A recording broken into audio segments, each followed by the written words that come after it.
Hey everyone, Colin here, just going out for a bit of a walk round Wig Island in Runcorn. It's Friday night, sorry it's not Friday night at all, is it? What am I talking about? It's Monday the 25th of August. I'm going for a bit of a walk, it's a 3-mile walk, and then I'm going to go to the Chippy, so it's completely counterproductive, but you know, that's me all over, innit? But yeah, so this video, this is not a political channel whatsoever. I've got some news coming up about a new channel that'll be coming up soon as well. But I just wanted to, I've got to get something off my chest really, because the world, or the UK at the moment, is a proper melting pot, or it's at boiling point. One of those two makes sense. I don't know which one it is, but everyone's angry, everyone's screaming at each other. You go on social media and everyone's just angry about everything. People are putting flags up, and then people are complaining about people putting flags up, and the ones who are putting flags up saying we're only doing it because we're patriotic. The other ones saying you're only doing it because you're racist, and oh, it's grim. And the truth is somewhere in between. There are people that are putting it up just to prove a point and say, oh, I'm not being told that England's not England. There's others that want to be patriotic, and I think it's entirely up to them. But yeah, so anyway, one Magpie. Good evening, Mr. Magpie. Yeah, so I was watching some things over the weekend. There was a protest at the weekend. I think originally, I don't know who'd arranged it because I don't go to these things. It was an anti-immigration protest, and as always there's a counter-protest. So when there's a pro-immigration or protest, there's the opposites turn up and everyone just starts screaming at each other. And it was sad because they're all like working class people. So you've got people on the left. Now, full disclosure, for those of you that don't know me, I would be what's known as a lefty. So if I was going to go to one of those protests, I would be on the side of the people that are pro-immigration. I think we should be helping refugees, but we need a proper immigration system so people that are allowed to stay can stay. I think personally this should be more of the conversation. The Tories stopped processing immigration claims in God knows whatever year, started chucking everyone in hotels. Robert Jenrick was boasted on television a few years ago, saw a recent interview with him about how he's put in record numbers of people waiting to be processed into hotels, but now he's outside hotels protesting that they're there in the first place. That's how mental it's gone. But yeah, that's what I believe. People shouldn't be coming over here in small boats because we don't know who they are, where they've come from, what the background is. I know there's people fleeing war. There's people that aren't doing that as well. But anyway, I think, hang on, let me go off on a bit of a tangent. So I think if you get processed and you can stay, everyone benefits because they get given a national insurance number. They can then go out and find work. They start contributing to local community economies. We all know from, we all live in Britain. Britain is a very multicultural country. We all love a curry on a Friday night. We go to the Chinese for our tea.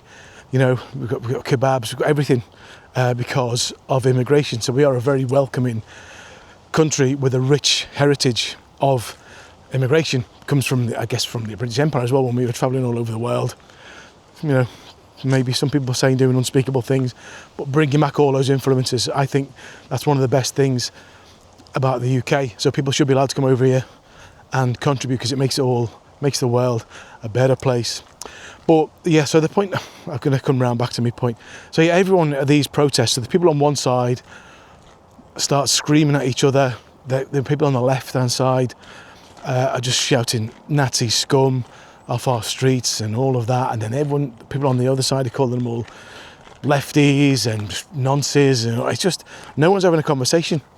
I was watching a guy called KC Media who doesn't declare his political leanings on the camera. He says he's neutral. People think he's on the right, and he might be, he might not, but he doesn't really express an opinion. He tries to talk and listen to everybody, and there's two guys having a conversation. It's only a young lad.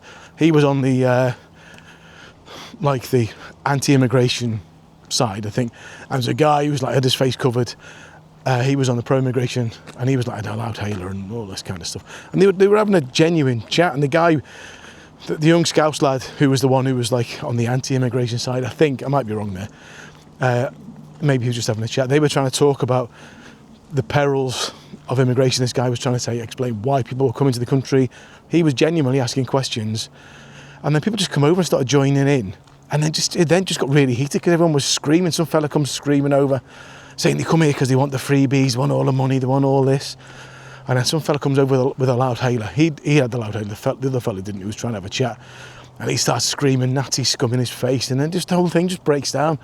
It started off with two people seemingly genuinely interested in each other's stories, and then everyone just starts screaming.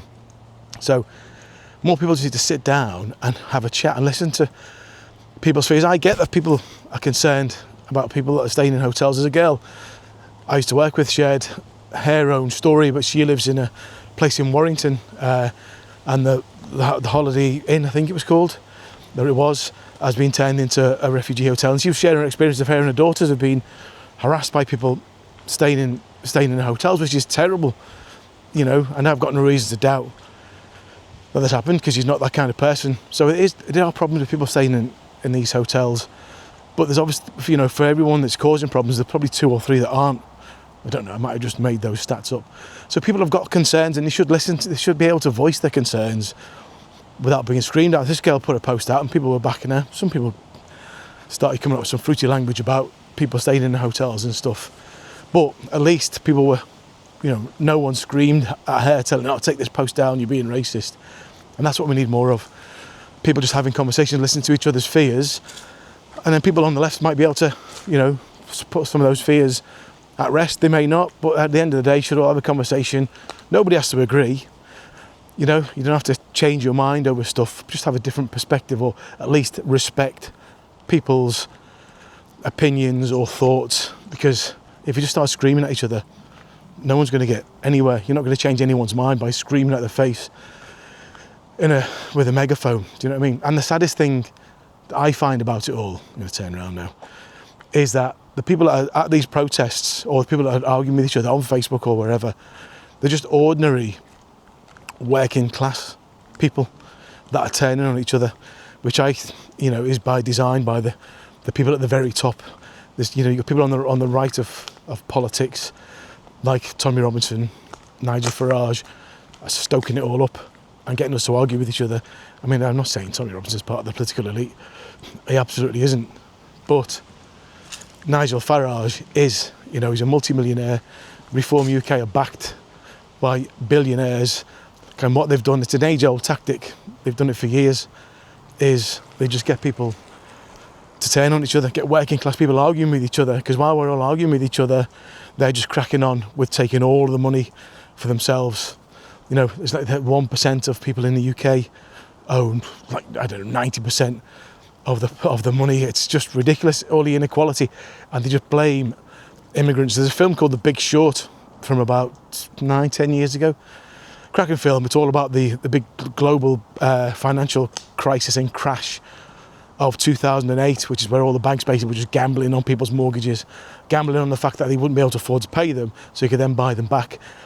People made billions from it, sorry. Economies crashed. The UK suffered really badly with it. Everyone but the Tories blamed Labour for years, but it wasn't. It was these greedy bankers at the very top, again, getting away scot-free.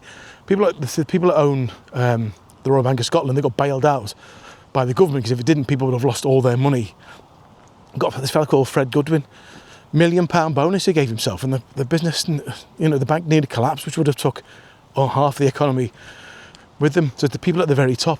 And there was a line at the end of that, Steve Carell's character says the whole system's going to crash and they're going to blame it all on immigrants and poor people. And that's exactly what happens. And it's a shame, because, you know, there's people I was one of those angry Remainers during Brexit. I got angry with people because I couldn't understand. I got angry with people that voted, working class people that voted for the Conservatives. This is a few years ago, and I shouldn't have done now, because I've lost you know, friends over it, or relationships aren't quite the same, because I was one of those angry, what are you doing, yeah, effing and blinding. I've learned the error of my ways now. So yeah, so although this is not a political channel, I just really wanted to get that off my chest and just say, listen, whatever side you're on, just try and have a conversation with somebody, listen to what someone's fears are. No, I have no doubt that people on that UKIP march, I think it was UKIP that organised it, are far-right extremists that are racist and do, you know, see England is white and all of that. But that's only a small minority. Everybody else is getting whipped up. And people on my side, the left side, are getting whipped up as well, and we're all just screaming at each other, and we're just letting the politicians and, you know, the corporate elites, these mysterious people that nobody knows who they are, like the stonecutters in The Simpsons, are just getting away scot-free. Like Nigel Farage will just drop something in on social media. What I've heard is, I believe that this is happening. I think there's 20,000 people come over in boats yesterday and they're all criminals, and that then becomes fact because he just drops it in there and people believe what's happening. So anyway, yeah, this was a cheerful one, wasn't it? I'm going to drop a bombshell at the end of this. I've got a new channel starting soon called Colin's Cracking On, which is not going to be politics. Don't worry, I've never mentioned politics on that, but I just wanted to get it off my chest because you can't put it on social media. I try and keep that light-hearted, really. I mostly promote my comedy nights and stuff on social media, on Facebook and Instagram and stuff. But I just wanted to come out, get this out there. I'm aware now that anyone's going to watch it. People only watch me videos when I go to bloody Benidorm. But yeah, just have a conversation with somebody. If you hear someone talking about immigration, whichever side you're on, just have a chat and try and understand what their feelings are, and you can agree to disagree, or you can disagree agreeably. And here endeth this broadcast. In a bit anyway. Put in the comments below what do you think I should have for me tea, or actually, because I would have had it by then, guess what you think. Do I look like a sausage dinner kind of guy? I do like a chicken breast dinner with curry instead of gravy though, but we'll see. Anyway, in a bit.